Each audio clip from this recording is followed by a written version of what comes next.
All right. Okay. So you can see the slides, but you can't see my speaker notes, right? Correct. Okay, thank you so much. Let's see. All right. Okay, so I don't have a partner to support me today, which is just fine. I need to learn how to do this on my own. So feel free if you see something from your end that I need to fix or you can't see something, please let me know. I appreciate that help and feedback. I think we have about, let me see what we have here. We have 8 participants, that's great. Wow. Okay, so we have Brian from Chicago, Moideen from India, Charles from London, Gulmira, great. Zayad, I apologize if I'm not pronouncing your names correctly, from Saudi Arabia. Kanner from Turkey. Wow, all over the globe. Great, thanks so much for joining. Okay, I'm gonna admit. Okay, great. All right, so we're gonna go ahead and get started. Sakar, where are you joining us from today?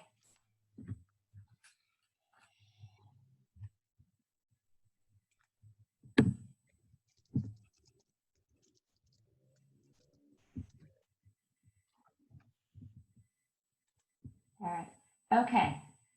All right, well, let's go ahead and get started, and I'm gonna go ahead and admit people as they come in. Let me see here, maybe I can keep it open for a while. There's some new security features that we're dealing with here, which are good. Let's see.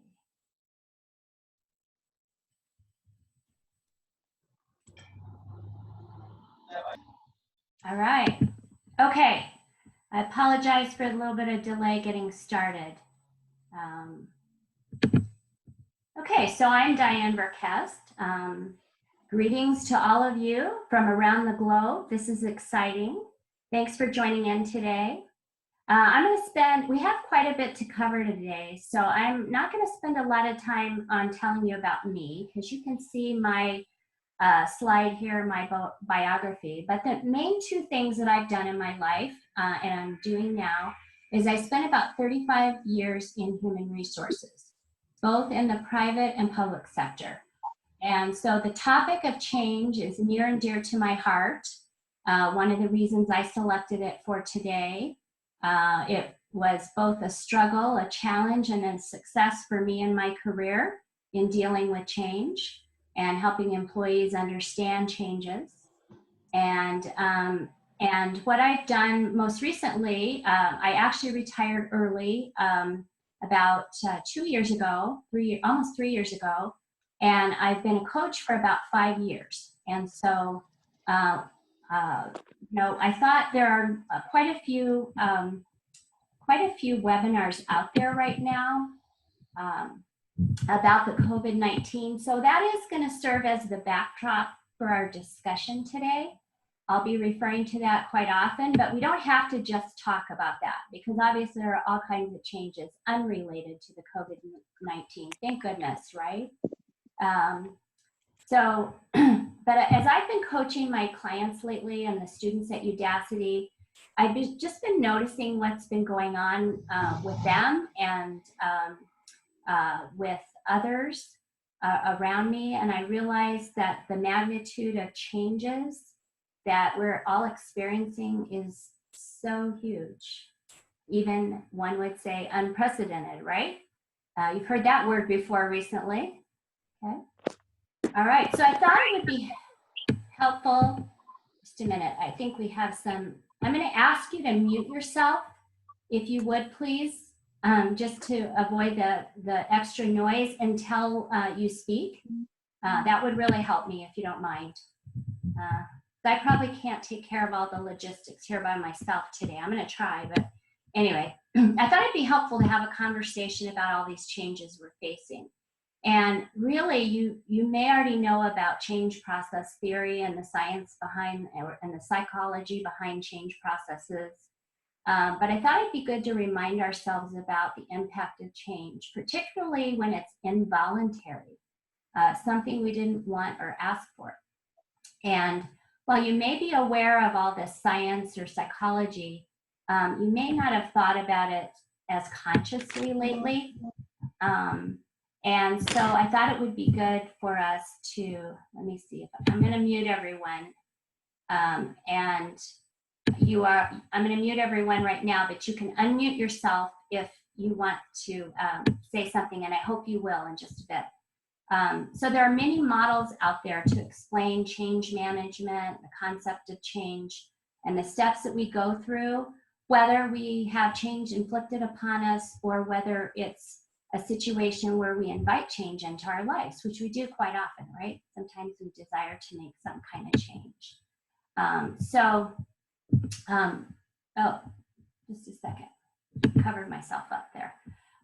Organizations spend a lot of time and resources on managing change. It's critical to their focus to bring people along and to help their employees and their community members respond to change effectively so that they can get things done, right?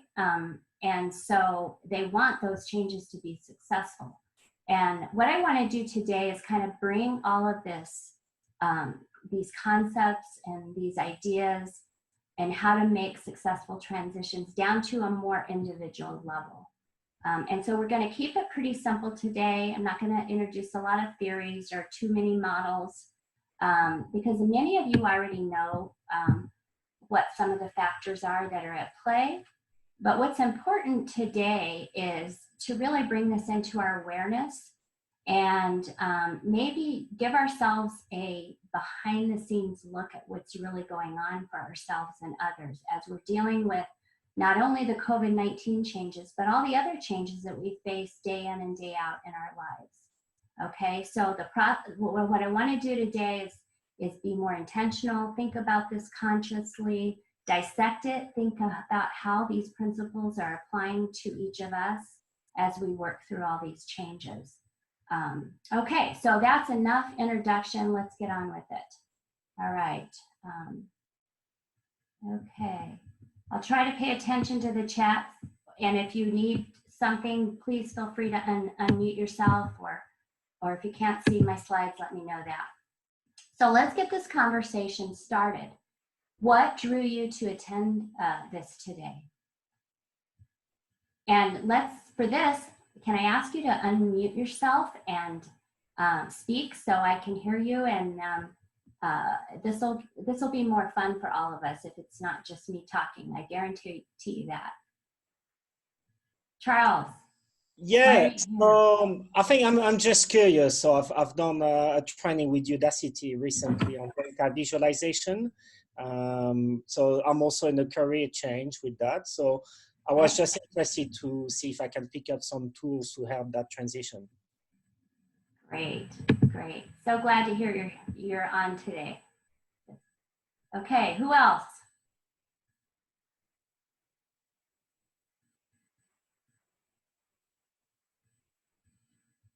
Why did you sign up for this?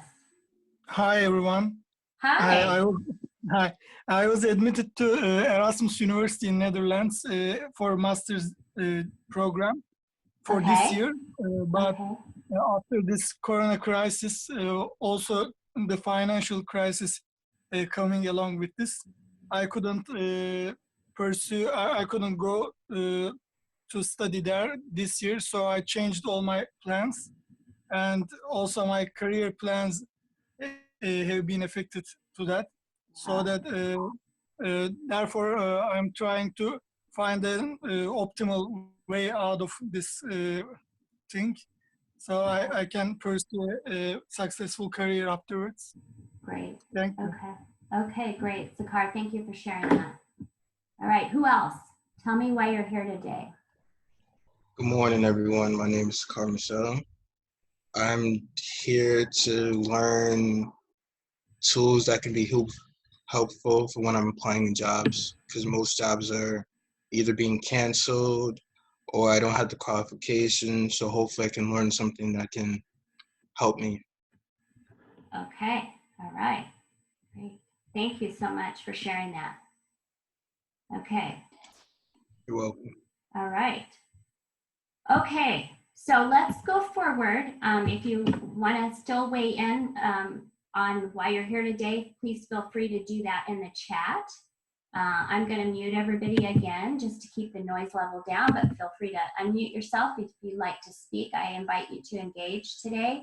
I forgot to tell you where I'm calling from. I'm on in Flagstaff, Arizona in the United States. Okay, so it's early morning here in Flagstaff and it's going to be a beautiful day. So anyway, what we're going to talk about today. So some of the things that the three of you mentioned, we are going to talk about. I would say this is going to be more of a soft skills approach to changing, as opposed to a,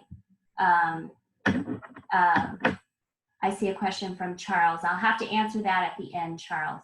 As opposed to a kind of a detailed, here's, you know, how to get the skills I need to make that change. That's actually a really good question. I think the last person who spoke, I didn't catch your name, for a coaching session. So if you have a coaching session available, I recommend you sign up with one of the coaches to talk through that. But we're going to really look at some of the theory and process behind successful change management. And again, the point of this is to kind of recognize what's going on with each of us and others, be more supportive. Okay, so today we're going to talk about some of the changes you're facing and what's going on, because at any given time, we're dealing with multiple changes at the same time, right? And then one of the few things that comes up when we're dealing with change is we tend to resist, okay? Before we can move to acceptance, which is the ideal goal, we typically resist what's happening to us. And what's interesting is we even do this when we ask for the change ourselves.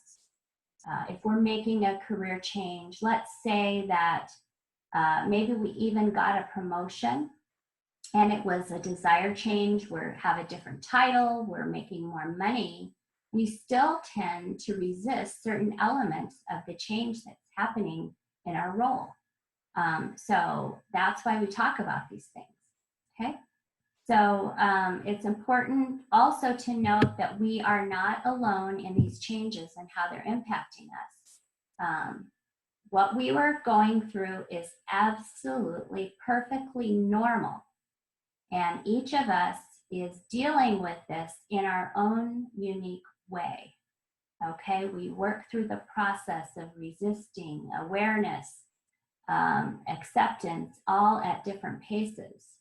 Okay, so what you are feeling and what others are feeling, no matter where you are in this process of transitioning, is perfectly normal. So I want you to really take that to heart and understand that there's no right or wrong place to be whenever you're experiencing transition and change.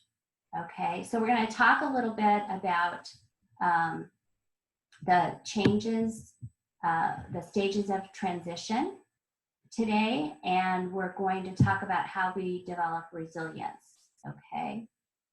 So it really resonated with me that the magnitude of changes that's going on just with the COVID-19 is so major. It's been inflicted upon us. It's not something we asked for.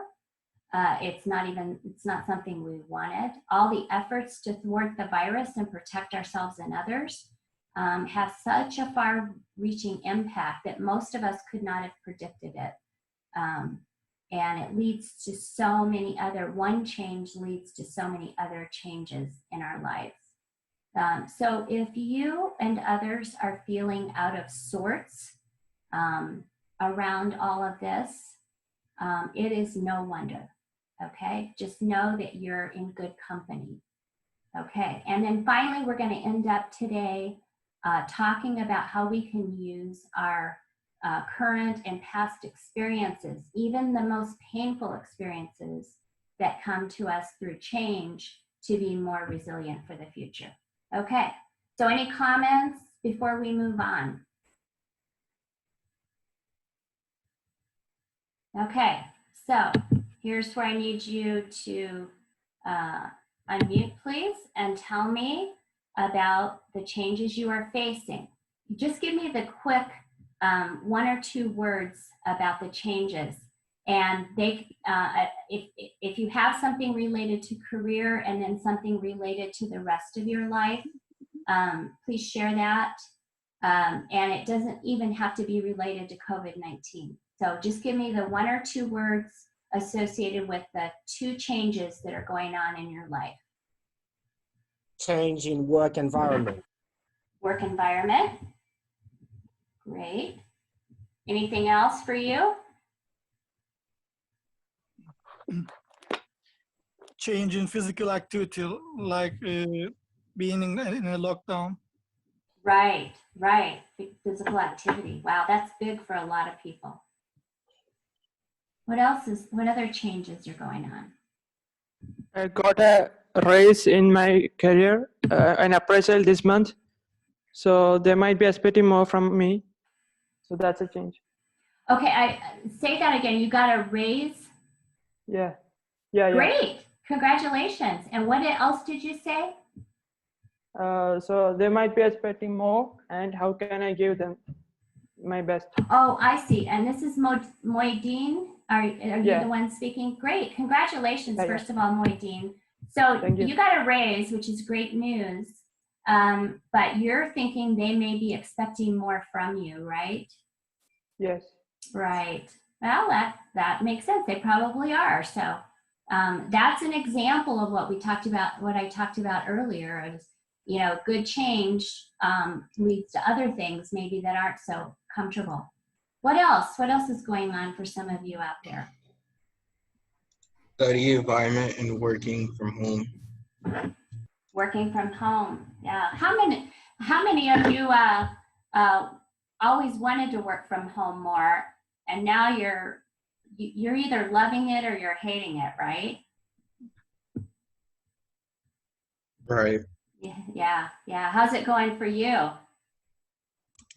It's difficult because I have like my parents, so if they need something, they have easy access. They could just knock on the door. There's no boundaries. Right, no boundaries, easy access, lots of interruptions, not so easy to focus, right? Right. Okay, I see Blanca in the chat. She's a recent graduate, moved to the US and suddenly have to come back to Mexico. Oh, okay, that's hard, right? Wow, okay. All right, okay. All right, so let's go ahead and move on. So the other day as I was putting this presentation together, I was just thinking about all the things that were happening to us, and I was trying to learn how to do word clouds, and here's my word cloud. Okay, we're not going to spend a lot of time on it, but these were the words that came up for me in that moment related to the COVID-19. So anyway, it's not by any means complete, but see, I learned something new while I was staying at home and working on my presentation. So anyway, I thought I'd share that with you. Okay, so let's move on. Why do we resist change? What are your thoughts?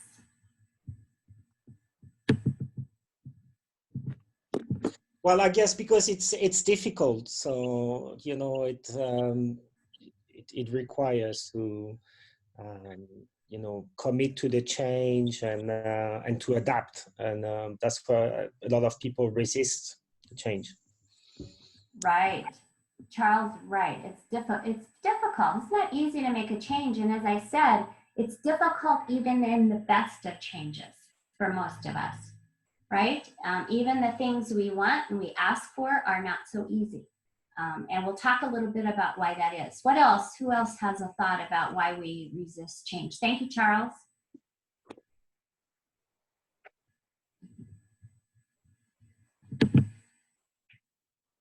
Anybody else? We're in our comfort zone. Did you mean we're outside of our comfort zone? Moideen? See that in the chat. But that's exactly right. We're in an area that we're not so comfortable, right? So we're resisting change. What else? Who else has a thought about why we resist change? But if I can just chip in something else, Diane, if no one else Sure. is. I think, there's the unknown as well.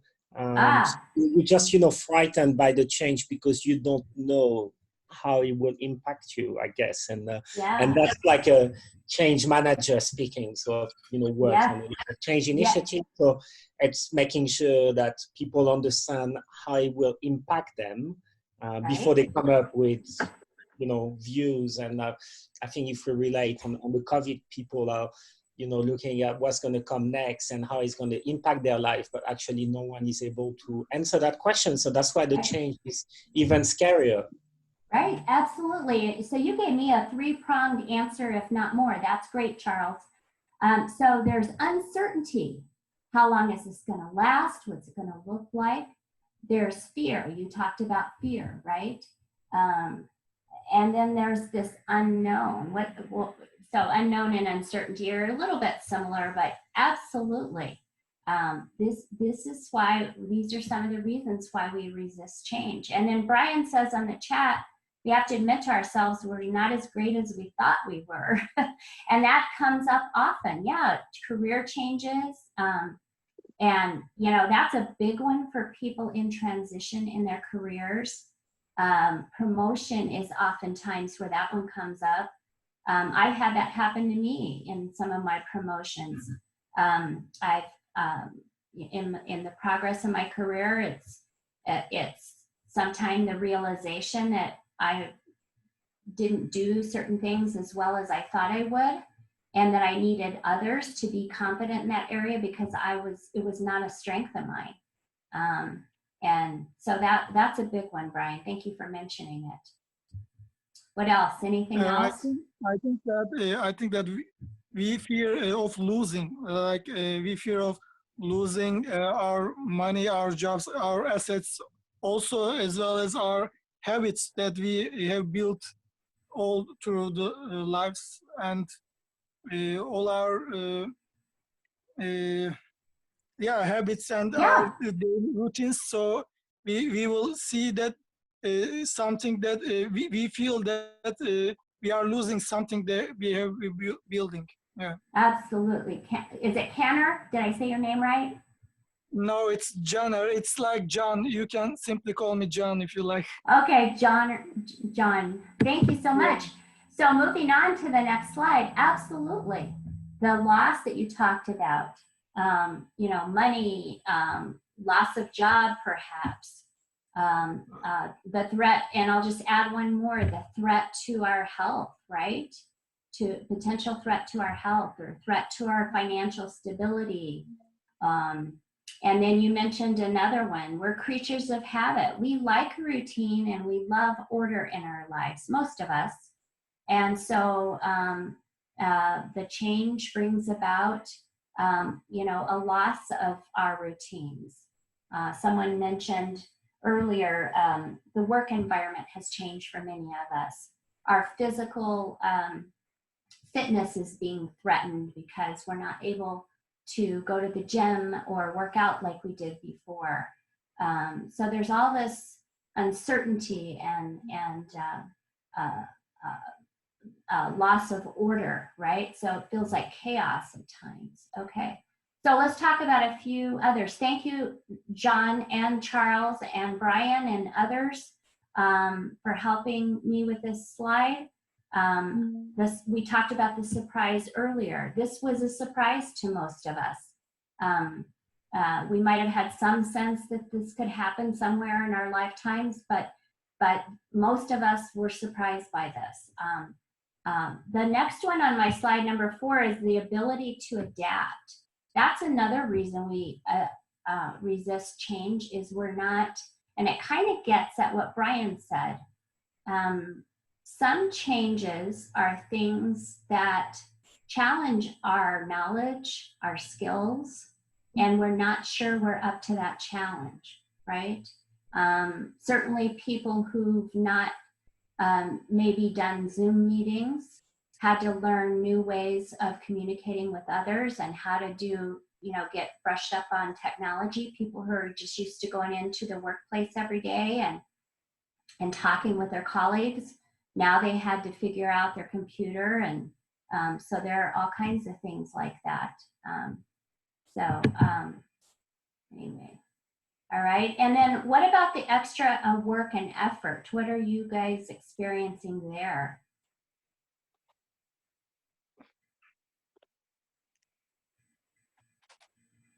If we just use COVID-19. Probably the access to information, because if you work in an organization, there is a big change, you probably wouldn't know who to speak to going forward to find that information.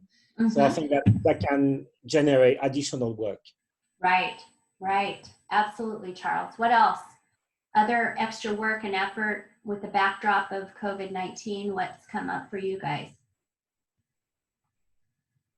Mobility, in terms of going to the supermarket, getting items is more difficult now. You have to have a lot of patience. You have to wait in line. Yep, absolutely. Sometimes we're wiping off the groceries before we put them away, right? Lots of extra work. Okay. All right. And then the other one after that is one change leads to another. What's an example of that?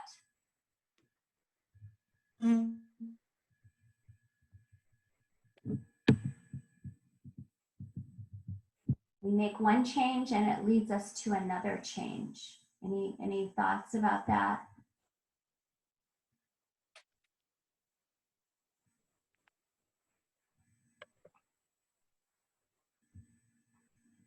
Okay, so we're trying to protect ourselves. Here's one. Let me see if I can work through this. We're trying to protect ourselves, our health, and in doing so, it changes how we interact with people. That social distancing thing.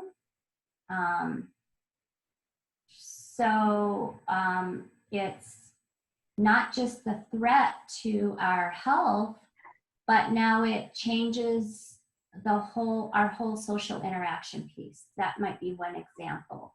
And then there's another one connected to that I've experienced in terms of just, I have to think through absolutely everything more than once lately. When you're thinking about, the fact that somebody might be visiting and maybe you are trying to stay more socially isolated, you have to think through how to communicate with that person in a way that doesn't put them off or offend them and not challenge or come across like you're judging them. So there's all of this thing that's intertwined. Okay. All right. So in the spirit of staying on the agenda, I'm going to move on.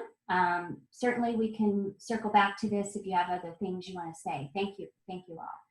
Okay. I'm going to lock. There we go. All right. Okay. So transition is the way that we successfully move through the change process. And I chose a model that I think is pretty simple for today.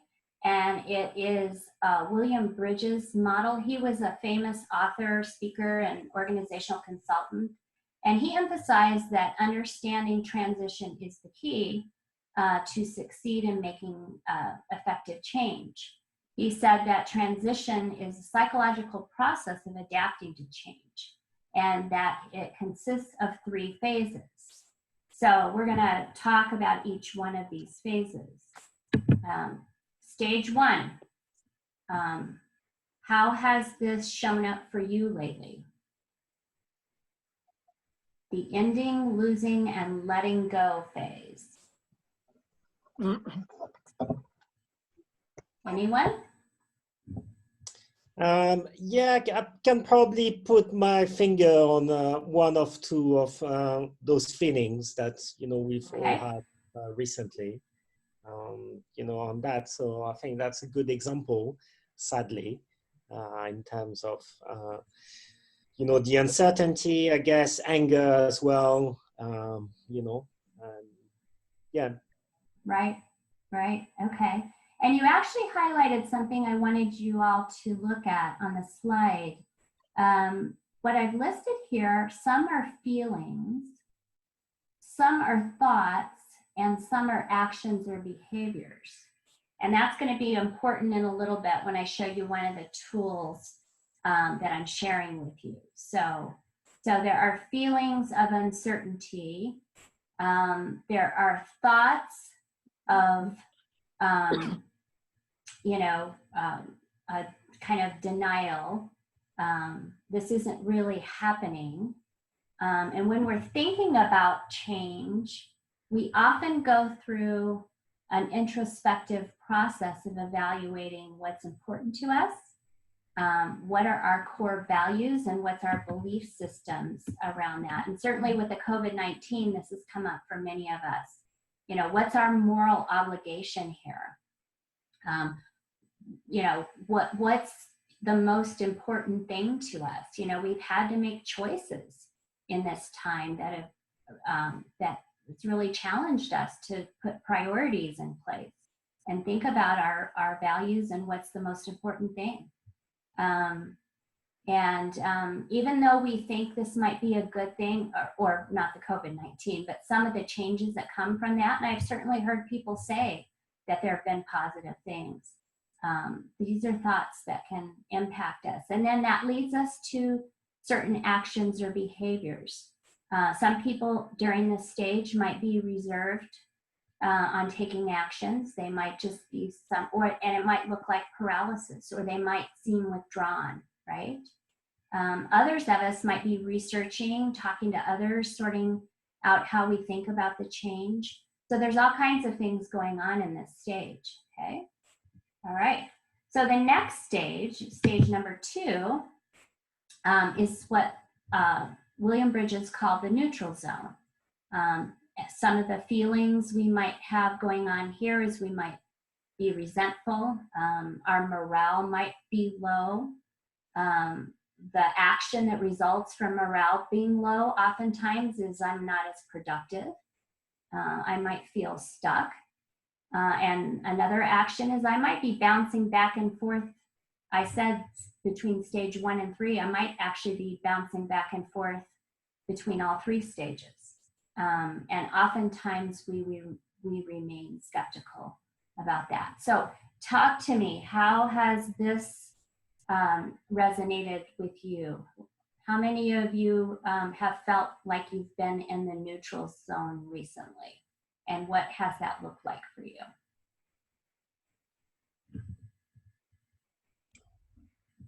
For me, go ahead. Dean? Okay, so I have been always hearing that we should do side projects to hone our skills, and daily we should do some side projects. So I'm not having consistency with that. So that takes a lot of change for me to have, because usually it's best to see my side projects being every day there on the GitHub. So I can't make it every day. That's what I change, that I'm always looking for. Okay, so a lack of consistency in working on your side projects. Did I hear that correctly? Okay. Yes. Okay, sure. What else? John? I think that most of us are already in the second stage, because we are already getting used to the change. But I personally, I'm not sure sometimes that I'm doing the right thing to go out of this crisis. I'm not sure if I'm doing the right thing that will help me most in a longer term? I'm not sure about it. Right, we start to question ourselves, right? We're Right. skeptical, and part of that is some of those other words we talked about before, and the, you know, there's uncertainty. Even with your careers, it's hard to know right now. What's the job market going to look like? And you know, this could be a good thing and a bad thing, but with this virus, there are some things are changing daily. Some of the rules are changing around all kinds of and policies for businesses. And so what does that look like when things get back to what they're calling the new normal? We don't even know what the new normal is going to be. And you know, am I spending time on something now that's not going to help me in the future? So yeah, absolutely. We are questioning ourselves a lot during these times. And it doesn't just relate to, should I stay home or not stay home? It's broader than that, as you brought up. Okay, anyone else on the stage 2 neutral zone? For me, it's more morale might be low. Okay. It's every day I watch like a motivational video to keep my morale up, but some days are harder than others. Sure. You're feeling up and down, and that's stage 1, and you're doing your best, and good for you. You try to watch something motivational, positive, and uplifting, and some days it works, and some days it doesn't, right? Right. Yeah, Sakar, that's great. Absolutely. So have you guys been noticing what's going on with others? Do you think consciously about the fact that if this is happening to you, it's happening with others as well?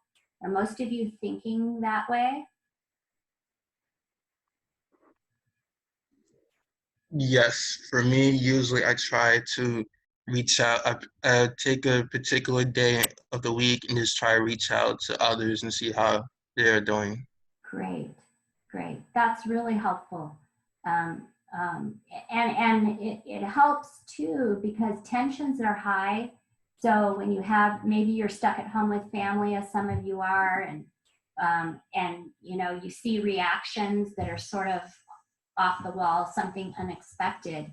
And it helps to kind of bring this into consciousness and say, okay, well, I'm not sure why they did it that way, or why they said that, or why they lashed out, but I have to recognize they're going through these stages of change and transition just like I am, and that was their reaction. So anyway, that's one of the reasons I wanted to talk about this today. It's just to be more supportive, as Sakar said, and I know a lot of you are doing that, to reach out and talk to others. Okay, so moving on, the final stage, according to Bridges' model, is new beginnings. You know, each person moves through these stages at a different pace. It's not a linear and straight line progression. We're going to move back and forth. Each one of us requires something different to help us get through this. You know, when you look at the things on the new beginning slide, this is a time when some of us start to feel more positive, a little bit more optimistic. We might even see good opportunities. And we certainly have seen that with this COVID-19. There are going to be things that are better at the end because of this. And when we start to see that, we can know that, hey, we're starting to move into this final stage. We're starting to get to a place where we can accept this change a little bit better. We start to change our expectations, right? Which helps us. Again, that's kind of a nice cycle. When we start to change our expectations, we start to get less disappointed when something doesn't go the way we expect. But when we reform our expectations, that actually helps us. And then we're starting to look towards the future, feel more stable, more energetic, and it just has a fresher feeling of moving forward. So, okay. But as you can see, just by talking through this model and all the things that are going on, if you get to the end of the day and you're feeling drained and exhausted, emotional, frustrated, you know, this is to be expected. It's not uncommon. And sometimes it helps us to just be a little easier with ourselves and others when we recognize this fact. Okay, so what can we do about all this? Okay, so one thing you're all doing here today is you signed up for this webinar. Some of you have been participating in other Zoom or webinars or motivational programs because you're seeking to understand what's happening. We're talking today about the research behind change process, and one of the reasons we're doing that is to get a better hold on what's happening to us. The next bullet talks about seeking out information and facts. That's really important during this time to kind of isolate thoughts and all of the, sort out what's factual and what's not factual, what's known and what's not known. In order to be more patient with ourselves and have empathy and show support for others, I think it's helpful to realize that this will pass, that this is a temporary situation, and that even though right now everything seems like Groundhog Day, if you're not from the US, I think this is a US legend where the groundhog comes out of his hole on February 2nd, thereabouts, and looks at his shadow. And if he sees a shadow, there's going to be 6 more weeks of winter. And I probably didn't get that exactly right, but hopefully some of you know what I'm talking about with the Groundhog Day. And so many people have said it feels like Groundhog Day. We're going through the same thing day after day. The good news about that is you can actually stop thinking about long-term for now with regard to this COVID-19 and all the things associated. You can just think about things that this is a day by day, and that the decision you make today may not apply tomorrow. So for some of us, that kind of helps. The other thing that's helpful is to not worry so much about your grand plans. It's great if you're a person who is good at setting goals, and your execution is great and you're able to make great progress normally. Right now, what's really important is making steady progress. Meaningful actions that you can take to regain a sense of control and move forward on a particular goal or project. Be easy with yourself. Don't necessarily take them in sequence. Look at your list, break it down in the smallest bite, and decide, what can I do today?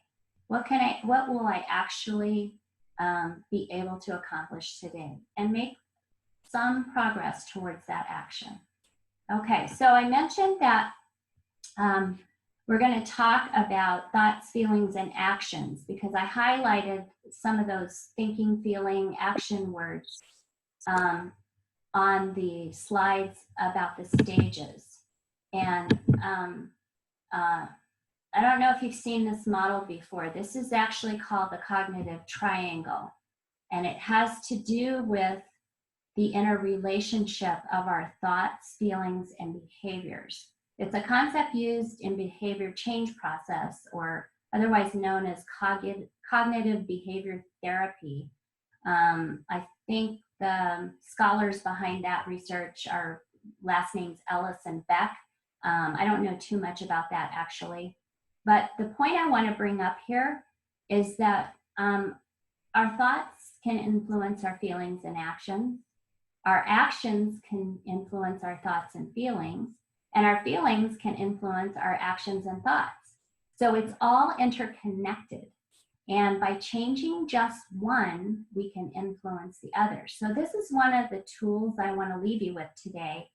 And that is that we can just focus on one of these areas if we're stuck, okay?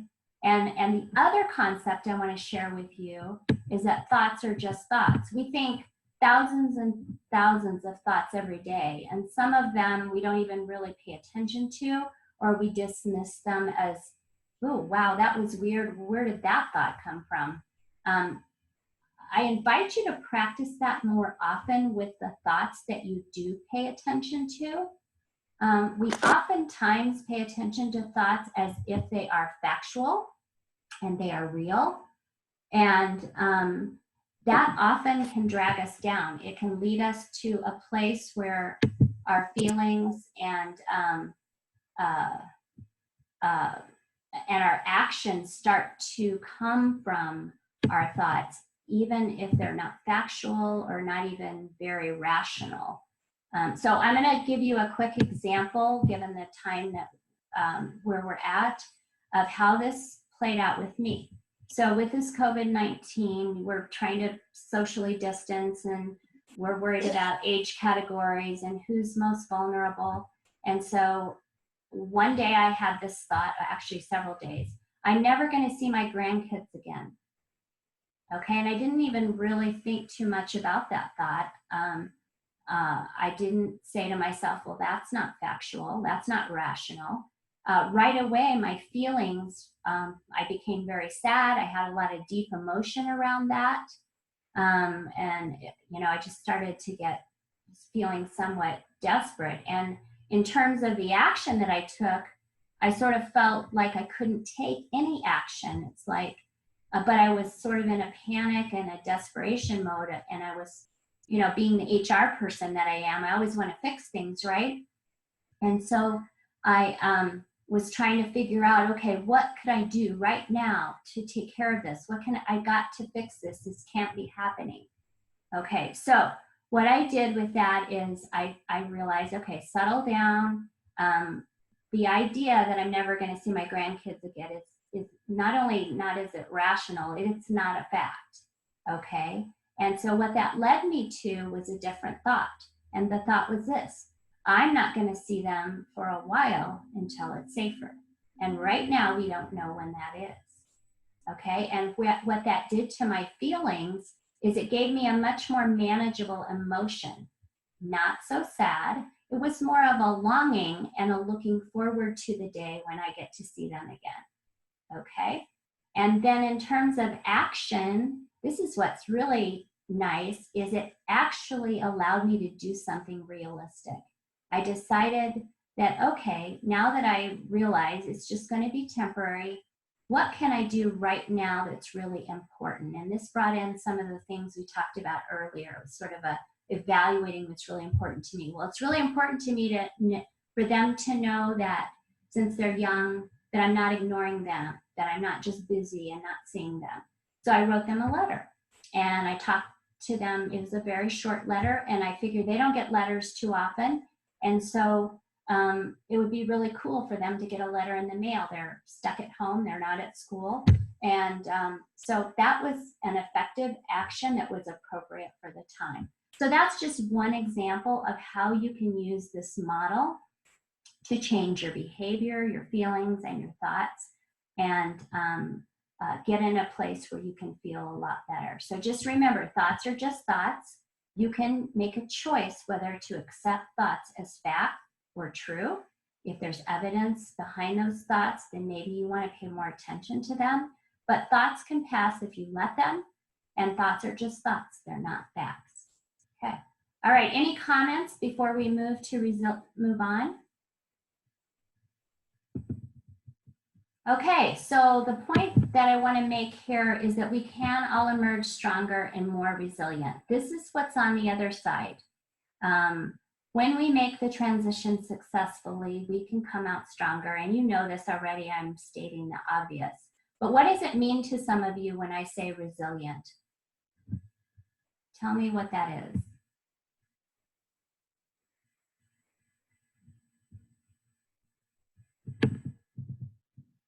Anyone have a thought about what we're after when we say resilient? It's almost like a stamina, you know, being able to overcome any challenges, and so sort of making you stronger, making you thicker in that sense, you know. Right. More stamina for the future, stronger, up for the challenge, bounce back easier, all of those things, right? Okay. All right. So yeah, you actually say bounce back. You know, I thought a couple of years ago, I read that book called Bounce Back, which is actually a really good book on resilience. So I recommend okay. Oh, great. Bounce back. There's a book out there, guys. All of you, I haven't read that. I will look for it. Bounce back. Great book on resilience. Might be a good thing to do right now. Read a book on resilience. Anyway, I saw this quote as I was making this presentation. Resilience is very different than being numb. Resilience means you experience, you feel, you fail, you hurt, you fall, but you keep going. This is a scholar that studies at the University of Madison, Wisconsin. I will mess up her name yet. Can't even see it right now, Yasmin. But we talked a lot today about feelings of pain and your experiences. Maybe we didn't get into the pain so much, but you shared your experiences. And, you know, again, my point to you today is this is all very normal. You're still here and you showed up today so that, you know, we've been through some tough times recently. We will come out the other side together, and things will be better in some ways. They will be different. We will adjust to the new normal, but we'll still be here, you know, hopefully, all of us, most of us, all of us. And so we need to consciously work on building our resistance. And some of the ways we can do this is shifting away from negative thought patterns. Look for the silver lining. What's the opportunity? I'm hearing from some people that, hey, they're sheltered at home. They're stuck with their family, but the silver lining is that is they've grown closer to their children, their partners, their spouse. They've had time to spend with them that they've never had before. So there's all kinds of ways to view there's always an upside and a downside, and that helps us reframe it for the future. Finding the meaning in difficult situations. You know, what is the purpose here? You know, I shifted away from paying attention to my health, even my physical fitness perhaps, and I realized that what's most important in these times perhaps is health and family. And that might be it for me. It might be something else for someone else. So the meaning in that for me might be, these are the priorities. This is what's important. Caring for others, being sensitive to what others are going through, realizing that not everybody's in the same situation financially, and what a struggle that is, and how can I reach out and help others. And then develop your confidence. You know, this tests us. Times like these test us. But I think if you'll think back in your life, you'll realize that you've been through some pretty tough times, personally or in your career, and it's those things that cause us to emerge stronger. And I would say one intentional thing you can do to develop your confidence is always try to do something out of your comfort zone. I think Brian mentioned earlier that part of the reason we feel uncomfortable with change or we resist it is we're being asked, or it was Moideen, I think, that said that. We're being asked to do things that are out of our comfort zone.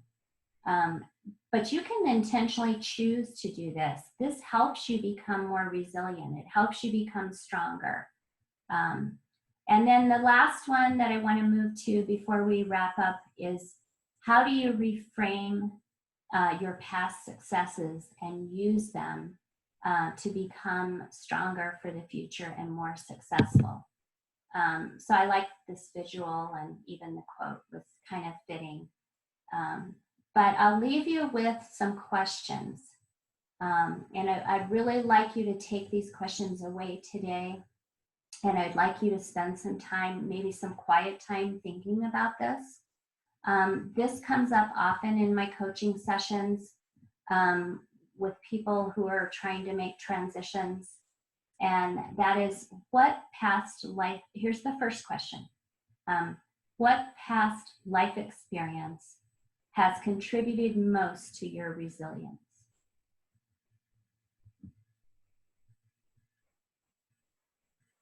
What past life experience has contributed most to your resilience? May I answer that? Absolutely. If you're wanting to share, I love it. Thank you. So studying for the engineering made me more resilient because I lost the fear of failure, because whenever the times the failure comes in my exams, or I would be confident that I will do my maximum and leave the result, whatever the result may be. So that has made a lot to my confidence, and I can also see that work in my working in my office also. Great. So you, in your study of engineering, you lost the fear of failure. Wow, that's so powerful. That has to. Thank you for sharing that. That you've been through it one time before, because you had lots of fear around failing when you started the engineering studies, I'm guessing, and you made it through it. And so you know that whatever challenge you face in the future, that you will do your best, you will give it your maximum attention, and you will most likely be successful. You are no longer afraid of failing. Good for you. Yes. Awesome. Wow. Okay. So super. Anybody else want to share?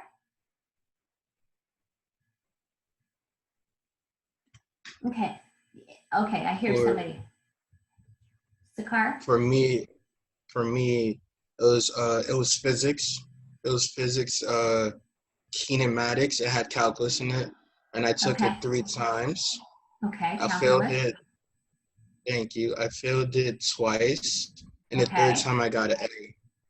Oh, that's super. Wow. So great. I realized that I reached out and asked for a lot of help, and that helped me overcome it, because after failing something twice, you want to give up, but I didn't give up. The professor kept pushing me, and I passed it.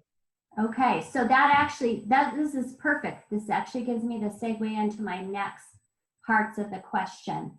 Sakar shared exactly what he learned from that experience of failing calculus twice, and he didn't give up, and he got help, because that's my next question. What did you learn from that experience?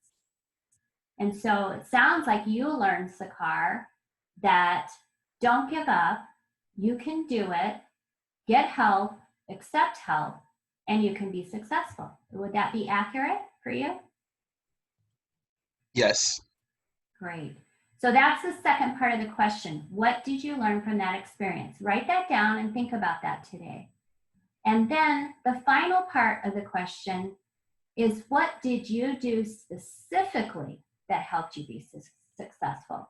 And really the reason I'm asking it that way is to just peel back the onion a little bit more and break it down into actual steps.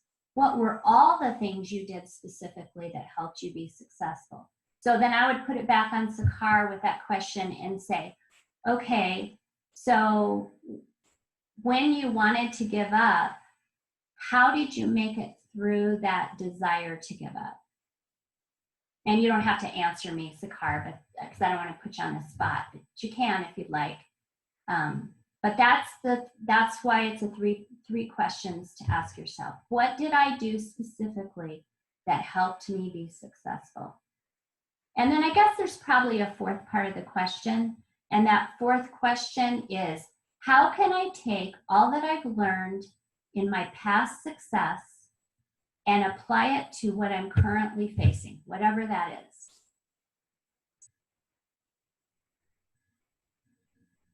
How can I take what I learned from my past success and apply it in this situation, whatever the challenge is that you're facing? Okay, so that's your takeaway, I hope, today, that this is your action from the session today, is to, I hope you were able to write down those questions and think about that, I would ask you to maybe give yourself the luxury of 10 to 15 quiet, uninterrupted moments. And if it helps you to write down the answers, do that. And this is a way you can reframe for the future. This can help you become more successful and more resilient in the future, no matter what it is. You can take one life situation and apply it to a different type of life situation. You can take something you learned about relationships in your personal life and apply it to a situation in your career, and vice versa. So that's the beauty of reframing. Okay, so we've come to the end of our time. I'm sorry, we're just a little bit over. So if you have questions, I'll keep it open for a few minutes if I can. If it doesn't expire, you can ask me in the chat and I'll try to get you some answers. A final quote I ran into, I just think it's somewhat powerful. Successful people demonstrate their resilience through their dedication to making progress every day, even if that progress is marginal. So I think this was really resonated with me today, because right now sometimes it's hard to focus on major accomplishments, but doing something meaningful every day that brings you towards your goal is really helpful. And even if it's not related to the particular goal, doing something meaningful that is satisfying can help you get through these tough times. Okay. Well, thank you so much. Yeah. Actually, Diane, if you mind me chipping on the inspiring quote, there is that very famous quote from Sun Tzu that says, "A journey of 1,000 miles starts with a single step." A journey of 1,000 miles starts with a single step. Absolutely, Charles. Thank you for sharing that. That is so true. All right. Well, thank you all for engaging. I'm sorry I went a few minutes over. I wish you well. Please stay safe. Take care of yourselves and others. And again, thanks for all of the participation. I've enjoyed getting to interact with you guys today. So. Thank you very much, Diane. So just on the side note, I'm quite curious about the medals behind you. Just to explain. It's actually my father-in-law's medals. He was in World War II.